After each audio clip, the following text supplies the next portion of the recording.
How to create header overlap in Wix Studio.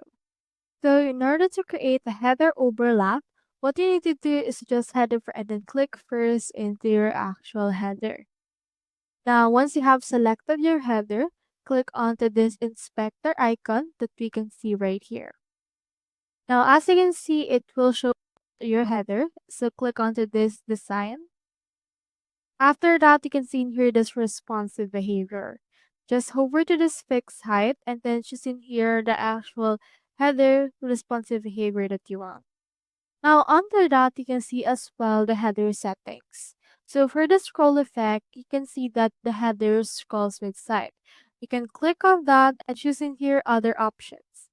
So you have other options like freeze, disappear, fade out, and a lot more.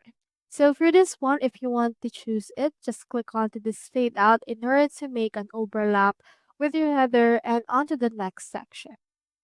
Now from in there, just scroll down in here again. You can see the signs and we have in here as well overlays. You can choose the layout, the padding, and we have in here the overflow content wherein you can hide or scroll through this particular header. So that's how you create the header overlap in Wix Studio. Hope we helped.